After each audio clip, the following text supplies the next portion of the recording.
የእሱ ጠበል ነውና ጠላው ልጠጣው ፍትፍቱን ጠዋት እበላለሁ። ወልደ መንፈስ ቅዱስ በስመ አብ ወወልድ መንፈስ ቅዱስ አሐዱ አምላክ። እኔ ደግሞ እሱ የጎኔ ቁጭ ብሎ በስመ አብ ብሎ ባርኮ ነው የሰጠኝ። በስመ አብ ወወልድ መንፈስ ቅዱስ በስመ አብ ወወልድ መንፈስ ቅዱስ አሐዱ አምላክ ይምጣ መንፈስ ቅዱስ በቃ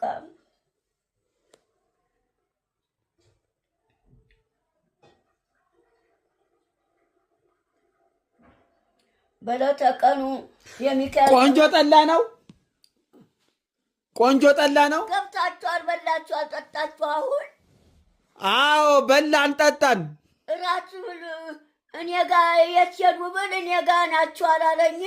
አዎ በላን ጠጣን። ግን ጠላ ልደግም ስል አትደግምም አለኝ ሰውየው።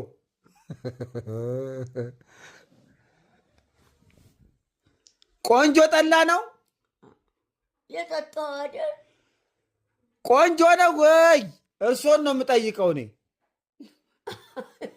አትጠጥተህ እንደ መጣው እኔ የጠየቅኩት እርሶን ነው የጠየቅኩት። እኔ አልጠመቅኩማ። የጠመቀው ባለሙያ ነው እኮ። ቅመሱና አስተያየት ስጡ። እንዴት ነው? ቆንጆ ጠላ ነው? እንዴት ነው ጠላው?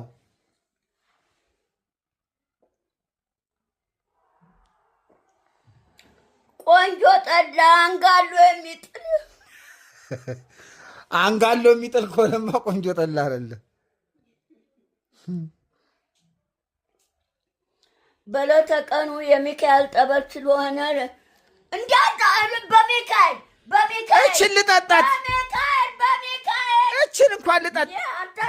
እዛ ገብተህ ጠጥተህ አይደለም እንደ የመጣው የኔን ደግሞ የምትነጥቀኝ እንደ እዛት እኔ ጋ ናችሁ አለኝ።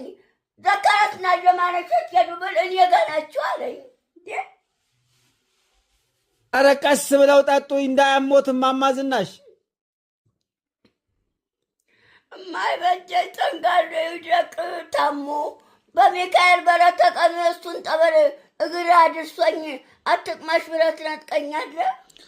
እኔ አልነጠቅኮትም፣ አካፍሉኝ ነው ያልኮት። ትንሽ ጠላ ጠጡኝ ነው ያልኮት። የሚካኤል በለተ ቀኑ የሚካኤል ጠበል ስለሆነ ለእኔ መድኃኒት እንዲሆንልኝ ነው። ለቆንጅናውና ለመጥፎነቱ